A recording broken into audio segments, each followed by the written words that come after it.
እዚህ ቲክቶክ ሚዲያ ላይ ትዳር እናጋባለን የሚሉ ሰዎች አገናኝተዋታል። መጨረሻ ላይ በውስጥ መስመር ትነጋገራለች እዚሁ ቲክቶክ ላይ እና ቪዲዮና ፎቶሽን ላኪልኝ ብሏት አገባሻለሁ ብሏት ኦኬ ያለች።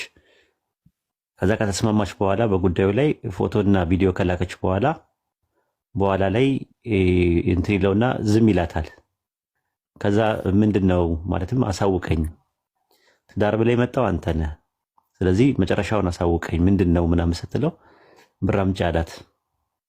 እንዴ ብር ለምን አመጣለሁ ምናምን ስትለው ብር ማምጣት አለብሽ 200 ሺህ ብር ማምጣት አለብሽ አላት።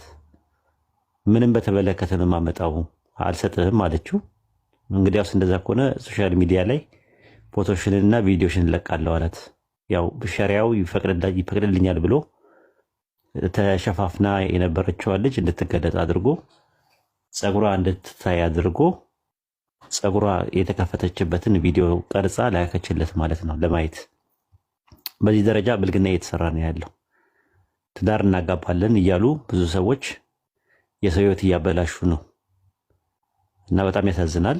እንዲህ አይነት ነገሮች እየተደረጉ ነው ያሉት። አንድ መላ ቢበጅበት ጥሩ ነው። ያጀማ እዚህ ኦንላይን ላይ እናጋባለን በቴሌግራምም ሆነ በቲክቶክ ወይም ደግሞ በፌስቡክ በየትኛው ሚዲያ እናጋባለን ብሎ የሚነሳ ሰዎች ከበስተኋላቸው ሌላ አጀንዳ ነው ያላቸው። የሰው ሕይወት እየተበላሸ ነው። የሰው ሕይወት እየተቀጠፈ ነው። የእህቶቻችን ሕይወት እየተቀጠፈ ነው። ስለዚህ ለዛውም ያንን ነገር ለማድረግ ብር ይከፍላሉ። ሁላ ቀብድ ማለት ነው። ወንድና ሴት እናገናኛቸዋለን ክፈሉ እየተባሉ ብሩ ላይ ይከፍላሉ እነዚህ ሰዎች ማለት ነው። ብራቸውንም ከፍለው ከዛ በኋላ ደግሞ አይተዋወቁም። ለመተዋወቅ ተብለው በውስጥ ለውስጥ ያወራሉ። ቪዲዮ ላኪ ፎቶ ላኪ ይባላል። ፎቶና ቪዲዮ ይላካል። ከዛ በኋላ መጨረሻ ላይ ያ ፎቶና ቪዲዮን ካየ በኋላ ያ ሰው እለቅብሻለሁ እያለ እያስፈራራ ገንዘብ መቀበል ጀምረዋል ማለት ነው። እንግዲህ አሁን የስንቱ ይፍጨው ሆድ ይፍጨው ስንቱ ያለበት ነገር ማለት ነውና ጥንቃቄ አድርጉ ለማለት ፈልጌ ነው። ትንሽ ደስተኛ አይደለሁም በእንደዚህ አይነት ነገር ላይ ማለት ነው። ይህን ስሰማ ትንሽ እንትን ብሎኛል፣ ረብሾኛል። ምን ያህል ከባድ እንደሆነ ማለት ነው። ማለት እንግዲህ እቺ ልጅ የተናገረች ነው እኛ የምናውቃት አካባቢ ነው ያለችው። አሁን ደግሞ ሌላ ቦታ ደግሞ ያሉ ሰዎች ደግሞ ምን ሊሉ እንደሚችሉ አስቡት። አረብ ሀገር ያሉ እህቶቻችን አስቡት። አውሮፓ ላይ ያሉትን፣ አሜሪካን ሀገር ያሉትን ትዳር ይፈልጋሉ። ሪል ነው፣ እውነት ነው። ግን ትዳር ከፈለጋችሁ በቤተሰብ ጨርሱ። ቤተሰብ አካባቢ ላይ ሄዱና ጨርሱ። በምታውቁት ሰው ጨርሱ። ቢያንስ በውስጣቶቻችሁ አካባቢ ላይ እንኳን ብጨርሱ ቢያንስ የሚታመን ሰው ይኖራል። ኦኬ። የሆነ ነገር ከፈለገ ትዳር የሚፈልግ ከሆነ መጀመሪያ ቤተሰባችሁን ይጠይቅ። ሄዱ አባታችሁን ሄዱ ይጠይቅ፣ ወንድማችሁን ሄዱ ይጠይቅ። ሶሻል ሚዲያ ላይ ምንም ነገር ሲመጣ አትቀበሉ። እንዲህ አይነት ነገር ከመታመም በላይ ትልቅ ነገር የለም፣ ህመም የለም። እና ጥንቃቄ አድርጉ ለማለት ፈልጌ ነው። አፎን አጉል ሰዓት ላይ ነው እንትን ያልኩት ማለት ነው። ኢብራሂምዬ ኧረ አብሽር ኡስታዝ፣ ትልቅ ነገር በጣም ያሳዝናል። የሰው ህይወት በጣም ከባድ ነው። ደግሞ ያስፈራራሉ። ምን ይላሉ? የሚገርመው ፓርት እሱ ነው። ሱብሃንአላህ ከባድ ነው። በዚህ ልክ ማንነትን ማጣት ከባድ ነው። እስልምናን ማጣት ማለት እንግዲህ ስነ ምግባር ጉድለት ነው። እንግዲህ ከዚህ በላይ ምንም ሊባል አይቻልም። እና ይህ ብልግናም ጭምር ነው። የሰው ንብረት አማና ወስዶ እንደገና በዛ ላይ ደግሞ እንዲህ አይነት ነገር ኃላፊነት የማይወስድም ከሆነ አስቸጋሪ ነው አድራጊዎቹ ራሱ ነው። እና ኡስታዝ ትክክል ነው። በማንኛውም ሰዓት እንግዲህ ጠብቁ ወንድሞች እህቶቻችሁን ጠብቁ። በቃ መሆን ካለበት በእናንተ በኩል በአባቶቻቸው አቂዳ ለሚለው ብዙ ቁጥር ነው። ለምሳሌ ብዙ ቦታ ላይ ሱረቱ በቀራ ምዕራፍ 2 ቁጥር 234 ላይ ራሱ የጋብቻ ውል ለሚለው ቃል ሁለቱን ኒካ ተብሎ ተጽፏል ማለት ነው። ራሱ አቂዳ ማለት አንቺ አቂዳሽ ምንድን ነው ስትባይ በልብሽ አምነሽ የያሽውና የቋጠርሽው ነገር ምንድን ነው ማለት ነው። ስለዚህ ይህ ቋንቋዊ ፍቺ ነው። አቂዳ ማለት ሸሪዓዊ ፍቺ ደግሞ አንቀጸ እምነት ማለት ነው። ዶግማ ማለት ነው። ዶግማ የሚለው የግሪክ ቃል ራሱ መሰረት፣ መርህ ማለት ነው። አንቀጸ እምነት ማለት ክሪድ የምንለው ራሱ እና ረሱል ሰለላሁ ዐለይሂ ወሰለም ናቸው። ሐዲስ ላይ ነው የምናገኘው አቂዳ የሚለውን ቃል። ግን ቁርአን ላይ ከሆነ ደግሞ ኢማን በሚለው ነው። አቂዳ ማለት ሲምፕሊ እምነት ማለት ነው ትርጉሙ። ሁለቱም ኢንተርቼንጅ ሆኖ ነው የሚመጣው። አቂዳ ማለት የቋጠርሽው በልብሽ የቋጠርሽው እምነትሽ አቂዳ ይባላል ማለት ነው። ረሱል ሰለላሁ ዐለይሂ ወሰለም ናቸው በግስ መደብ ደረጃ የሙስሊም ልብ በሶስት ጉዳይ አያምንም ጀነት የሚገባበት ቢሆን እንጂ ብለው ምንድናቸው ሲባሉ ለአላህ ብሎ በእኽላስ መስራት፣ ለአሚር ቅን ምክርን ለመስጠትና ጀማን አጥብቆ መያዝ ብለዋል። ጀማውን ማለት ነውና አያምንም ብለው የተቀመጠው ቃል ዩእሚኑ ለሚለው ቃል የአረብኛው ምንድነው አቂዳ ተብሎ ነው የተቀመጠው። ስለዚህ አቂዳ የሚለው በቁርአን ውስጥ ኢማን በሚለው ነው የመጣው ማለት ነው። አላህ በቁርአን ውስጥም በሱረቱ ማይዳ ምዕራፍ 5 ቁጥር 89 ላይም እንደዛ ይላል። ባሰባችሁት ለሚለው ቃል የሚገባው አቂዳ የሚለውን ቃል ይጠቀማል ማለት ነው ራሱ ማለት ነው። በውስጥሽ አስበሽ የምታምኚው ነገር አቂዳ ይባላል ማለት ነው። ስለዚህ አርካኑን ኢማን አቀዲ ነው ራሱ መሰረት ነው፣ ላንቺ ዶግማ ነው። ላኢላሃ ኢለላህ ከአላህ በስተቀር በሐቅ የሚመለክ አምላክ የለም ሲባል ያንን ነው አቂዳሽ ነው። ኢማን ማለት ደግሞ እምነት ማለት ነው። ያው ትልቁ የኢማን ቅርንጫፍ ኢማን ከሰባ በላይ የሆኑ ቅርንጫፎች አሉት። ትልቁ ቅርንጫፍ ደግሞ ላኢላሃ ኢለላህ ነው ብሏል ረሱል እና ላኢላሃ ኢለላህ የሚለው ሁለት እንትኖች አሉት። ምንድነው? ሁለት ሩኮች አሉት። አንደኛው ነፊ ይባላል፣ ሁለተኛው ኢስባት ይባላል። ነፊ ማለት ማፍረስ ነው። ነፊ ማለት ላኢላሃ ስትይ ታፈራርሻለች ማለት ነው። ኢለላህ ስትይ ደግሞ ኢስባት ታደርጊያለሽ፣ ታጸድቂያለሽ ማለት ነው። ሱረቱ በቀራ ምዕራፍ 2 ቁጥር 156 ላይ በጣዖት የሚክድና በአላህ የሚያምን ሰው ለእርሷ መበጠስ የሌለበት ጠንካራ ገመድ ወይም ዘለበትን በእርግጥ ጨበጠ ብሏል አላህ በቁርአን ውስጥ። ስለዚህ ይህንን ነው የአላህን ገመድ አጥብቃችሁ ያዙ ነው የሚለው ቁርአን ሱረቱል አሊ ኢምራን ምዕራፍ 3 ቁጥር 103 ላይ ያዙ ማለት ገመዱን ነው። ላኢላሃ ኢለላህ የሚለውን ገመድ ትይዣለሽ። ተንጠልጥለሽም ከእሳት ጉድጓድ አፋፍ ላይ የወጣሽው በሱ ነው። በእሳት ጉድጓድ አፋፍ ላይ በነበራችሁ ጊዜ ከእርሱ አዳናችሁ ነው የሚለው። ይህንን ነው እንትን የሚለው የሚያሳየው ማለት ነው። ሱረቱል አይ ቲንክ ሉቅማን ላይ ይመስለኛል ምዕራፍ 31 ቁጥር 22 ላይ እርሱ መልካም ሰሪ ሆኖ ፊቱን ወደ አላህ የሚሰጥ ሰው ጠንካራ ገመድን በእርግጥ ሰጥ ይላል። የሚሰጥ ለሚለው የአረብኛው ቃል ዩስሊም ብሎ ነው ያስቀመጠው። ስለዚህ አንድ ሰው ላኢላሃ ኢለላህ ብሎ ያንን በብቸኝነት አንዱን አምላክ ሊያመልክ ሲመጣ እንትን ነው። ከዛ በተረፈ ቁርአንና ሐዲስ ላይ መሰረት የሌለው ነገር ከጊዜ በኋላ የመጡ ነገሮች ምናምን ነገሮች ሲመጡ ደግሞ ያንን ደግሞ መጠንቀቅ አለብሽ። ያንን ደግሞ የምታውቂው በትምህርት ነው፣ ደሊል ነው የምትፈልጊው። አንቺ ከዚህ በኋላ ምንም ነገር ስትባይ ቁርአንና ሐዲስ ላይ አለ ወይ ብለሽ የመጀመሪያ ጥያቄ ነው ማቅረብ ያለብሽ። ካለ እንትን ታያለሽ። ዝም ብሎ የቶራ በራና አርቲ ቡርቲ የሆኑ ነገሮች ሰዎች ሲናገሩ እንኳን ከሰማሽ ቁርአንና ሐዲስ ላይ ደሊሉን አሳዩኝ ብለሽ ማለት አለብሽ እንጂ ምንድነው ምናምን ነገር ተብሎ የሚያደናግርም ነገር የለውም። ራሱ ሐላል ግልጽ ነው፣ ሐራምም ግልጽ ነው። በመካከል ያለው የሚያጠራጥር ነገር ነው ብለዋል ረሱል ሰለላሁ ዐለይሂ ወሰለም። የሚያጠራጥር ነገር ሲኖር ደግሞ ወደማያጠራጥረው አዘን ብለዋል። ስለዚህ በግልጽ የተቀመጠ ነገር አለ።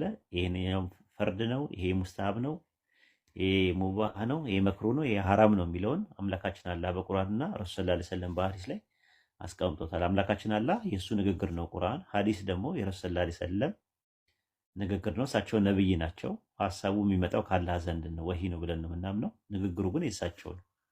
ሰው ይሄ የሆነው ሐዲሶችን ትቀበያለሽ ማለት ነው። ቀደም ሰለፎች በዝምታ ያለፉትን ነገር በዝምታ ታልፊያለሽ። እንደገና ደግሞ እነሱ የተረዱበትን ነገር ደግሞ አንደርስታንዲንጉን ትይዣለሽ። ፈርስት ጄኔሬሽን፣ ሰከንድ ጄኔሬሽን እና ሰርድ ጄኔሬሽን የሚባሉት የመጀመሪያው ትውልድ፣ ሁለተኛው ትውልድ እና ሶስት ትውልዶች አሉ። እነሱ ላይ ነው ቤዝድ ያደረገው ረሱል ሰለላሁ ዐለይሂ ወሰለም መሰረት አድርጋችሁ ያዙ፣ አጥብቃችሁ ያዙ ያሉ። እዛ ጋር ያሉ ምን ይባላሉ? እነዛ ሰዎች ሰለፎች ይባላሉ ማለት ነው። የቀደምት ሰለፎች ይባላሉ ማለት ነው። ቀዳሚዎቹ እነሱ ማለት ነው። የእነሱን መንሃጅ እነሱ አንደርስታንድ ያደረጉበትን ቁርአንና ሐዲስን አንደርስታንድ ያደረጉበትን ነገር ደግሞ መያዝ የሁላችንም ተቀዳሚ ተግባር ነው ማለት ነው። ይሄ ነው ያለው። ምንም እንትን የሚለው ነገር የለም። ለዛ ነው ተማሩ የምንለው እኛ። ትምህርት ጥሩ ነው፣ መማር ጥሩ ነው ብለን የምንለው። ስትማሪ ሁሉ ነገር ታውቂዋለሽ። ካልተማርሽ ምን ካላልሽ ግን ዝም ብሎ አየር ላይ ከሆነ ግን ማንም እየመጣ ነው የሚለው። ቁጭ ብለሽ ስታዩ ሰው ሁላ ረጅም ነው የሚመስልሽ። ያለው አማራጭ ምንድነው? መቆም ነው ያለብሽ። አንቺ ስትቆሚ ማን አጭር እንደሆነ ማን ረጅም እንደሆነ ያኔ ታውቂዋለሽ። ስለዚህ ከተማርሽ ማንም መጥቶ እንትን አይደብሽም፣ ማንም መጥቶ አይረማመድብሽም። ማንም የትኛውም ክርስቲያኑም እና ደግሞ በስመ ሙስሊም ነኝ የሚለውም ዝም ብሎ ጫት ቃሚውም ማንም መቶ ጫት ሀላል ነው ሊልሽ ይችላል። መቶ እኮ ምን ልትይ ትችያለሽ? እና አላህ ከአርሽ በላይ ነው የሚል ብዙ ቦታ ላይ ቁርአን ላይ ቦታ 7 ቦታ ላይ አለ። በቃ አላህ ከአርሽ በላይ ነው ይላል። እንዴትነቱ ግን አልተገለጸም። ከአርሽ በላይ ነው የሚለውን ነገር ትቀበያለሽ። አይ እንዴት እያልሽ የምትፈላሰፊ ከሆነ ቀደምት ሰለፎች እንዴትነቱ አልተገለጸም ብለውን አልፈዋል ናሱ ማለት ነው። እና እንደዚህ አይነት ጥያቄዎችን ከተጠየቀ ፊሎሶፊካል አስፔክት ነው። አላህ ሳይቀር ዘመን ሳይቆጠር በፊት ያያሉ አውሽ ምንድን ነው የሚያየው ብለሽ ጠይቀው። የሚያየው አለ ወይ? ያኔ ፍጥረት የለም ማንን ነው የሚያየው ብለሽ ጠይቀው። አይሻ እንዴ ፈጣሪ ከሰው ጋር ይመሳሰል ለማየት እኮ የሚታይ ነገር የግድ አያስፈልገውም ይልሻል። እሱ ለራሱ ሲሆን ማለት ነው። እንዴትነቱ አይገለጽም። ያያል ነው በቃ አለቀ። እኔ በጨለማ ውስጥ ያለውን ነገር ማየት አልችልም፣ ብርሃን ያስፈልገኛል ለማየት። አላህ ግን በጨለማ ውስጥ ያለውን ነገር ያያል። ስለዚህ የኔ ማየትና ያላ ማየት አንድ አይነት አይደለም። ግን ቁርአንና ሐዲስ ላይ አላህ በቁርአን ረሱል ሰለላሁ ዐለይሂ ወሰለም በሐዲስ ባሰበበት ኢስባትና በወሰቡበት ወስፍ ተቀበለን እንሄዳለን። በቃ ያን እንድንከተል ነው። ከጌታ ወደ አንተ የተወረደውን ብቻ ተከተል ነው የሚለው። ምንድነው የተወረደው ስንል ደግሞ መጽሐፍና ጥበብ ተብሏል። መጽሐፍ የተባለው ቁርአን ነው፣ ጥበብ የተባለው ደግሞ ሐዲስ ነው። በቃ ሙስሊም የሚከተለው ያ ነው። ከዛ በኋላ ግን ዑለማዎች ከዛ ውስጥ ነው ኢስቲንባጥ። ዑለማዎች የምንቀበልበት ምክንያት አንደኛ በቁርአንም ተነግሮናል። ረሱል ሰለላሁ ዐለይሂ ወሰለም ዑለማዎች የነቢያት ተተኪዎች ናቸው ብለዋል። ስለዚህ ከዛ ነው ኢስቲንባጥ የሚያደርጉት እነሱ ነው። ፊልተር አውት አድርገው ቁርአንና ሐዲስ ላይ ያለውን ነገር የሆነ በልተው ምናምን ስላስቀመጡት ነው።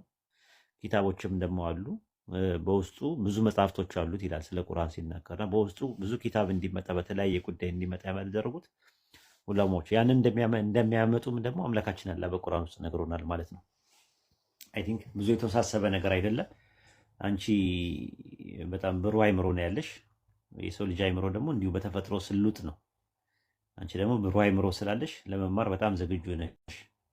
ምንም ያቅትሽ ያለ አይመስለኝም። እና አንድ 6 ወር ምናምን ጊዜ በሰጪው መሰረታዊ የሆኑ ነገሮችን ታውቂበታለሽ ማለት ነው። ታመዛዝኝበታለሽ ማለት ነው። ምንም ያወዛግብ ነገር የለም ማለት ነው። እኛን ከሰለምሽ ስንት ጊዜ ነው? አዲስ ዓለም ጡት አላት አይደለ? ጥጃው ደግሞ የፈለገውን ነገር መርጦ ይጠባል። ከፈለገ የኛውን ከዛ መዛቦቹ በፊቂና በአቂዳ ጉዳይ ላይ ራሱ መዛብ ማለት ራሱ መንገድ ነው። 4 ልክ እንደ ጡቶቹ ነው ራሱ ያሉት። 4ቱ መዛቦቹን እንቀበላለን እኛ። የፈለገውን መዛብ መቀበል ይችላል በፊቂ ጉዳይ ላይ ማለት ነው፣ በአህካሙ ላይ ማለት ነው። ምንም ችግር የለውም። እዛ ላይ አይደለም ችግራችን። ምንም አይነት ችግር የለብንም። 4ቱም እንትኖች ማለት ነው። 4ቱም አላህ ይራማቸው። 4ቱንም አይማዎቻችን እንቀበላለን። 4ቱንም ነው የምንቀበለው። መዛብ ማለት ነው። ይሄ ስኩል ኦፍ ቶት ማለት ነው። ምንም እንትን የለው ማለት ነው። የተለየ ነገር የለው። ስለዛ ደግሞ የራሱ ፕሮፌሽናል የሆኑ ሰዎች አሉ። እሱን ደግሞ እነሱ ይነግሩናል ማለት ነው። እኛ አብዛኛውን አቂዳ አካባቢ ላይ ወይም ደግሞ ኮምፓራቲቭ ሪሊጅን ላይ ያለን ሰዎች ነን። ሙቃረና ላይ ነን ፕሮፌሽናሊ ማለት ነው። እሱን ብጠይቀን እኛ እናብራራለን። በተረፈ አህካም የሚባሉ ትምህርቶች ላይ ፕሮፌሽናሊ ፊቂ ያጠኑ ሰዎች አሉ። እንደነ ሁሱ አይነት ምናምን ነገር ይችላሉ። ፈትዋ የሚሰጡት እነሱ ናቸው። እውቀቱ በደንብ ያላቸው። እኔ እውቀቱ እዛ አካባቢ ላይ የለኝም ራሱ ማለት ነው። ጀነራሊ ነው የነገርኩህ አሁን ማለት ነው። ምናልባት እዚህ ጋር ሳወራ አይተኝ ኦኬ አሊም አድርገኝ ሊሆን ይችላል እና አሊም አይደለሁም። ተማሪ ነኝ። የኮምፓራቲቭ ሪሊጅን ተማሪ ነኝ። ኮምፓራቲቭ ሪሊጅን ላይ ማንኛውም ሰው ሙቃረና ላይ ሲጠይቀኝ ከአቂዳ አንጻር ሁለቱንም አቂዳዎች ስለማውቃቸው የክርስትናንም አቂዳ የእስልምናንም አቂዳ ስለማቅ ምናልባትም ደግሞ ወደዛ ወደ ሂንዱይዝም ወደ ድራቪድ ኢንዲያን ማለት ነው ወደዛ አካባቢ ላይ ያለውን ቡዲዝም፣ ዞራስተሪያኒዝም፣ ታኦይዝም፣ ሺንቶይዝም እና የማነው ኮንፊሽያሲዝም የሚባሉትን እነዚህ አይነት ነገሮችን ለማጥናት ሞክሬያለሁ። ኮምፓራቲቭ ሪሊጅን ስለሆነ እንትኔ ማለት ነው። በተረፈ እንዳልኩ እስልምና ሰፊ የሆነ እንትን ስለሆነ ሁሉ ነገር የተለያየ ነው ማለት ነውና አሁን በላጋና ሉጋ ሶርፍ ምናምን አስተማሪዎች አሉና አሁን የነሱ እሱን አሁን አብራራልኝ ብለህ ብትል ምናልባት ለራሴ ያስፈልገኛል ብዬ የማውቀውን ነገር ላነብ እችላለሁ፣ ግን እውቀቱ ላይኖረኝ ይችላል። አልፈተፍትም እንደዛ። ምክንያቱም ፕሮፌሽናል የሆኑ ሰዎች አሉ። ስለዚህ ከፈለክ ስለ ፊቂ ማወቅ ከፈለክ ስለ አህካም ከፈለግ እኔ ኡስታዞችን ላመጣ እችላለሁ፣ እዚህ ሊያስተምሯችሁ ይችላሉ። በዛ ዙሪያ ላይ በደንብ ስፔሻላይዝ ያደረጉ ሰዎች። ለባለሙያዎች ነው መተው ያለብን። ሙያውን ለሙያው ነው መተው ያለብን። የማናውቀውን ነገር መናገር የለብንም። የማናውቀው ነገር ውስጥም ትንታኔ መስጠት የለብንም። ያንን ነው ብዬ የምለው። ረመዳንዬ አንደርስታንድ ካረከኝ ደስ ይለኛል፣ ካላረከኝ ደግሞ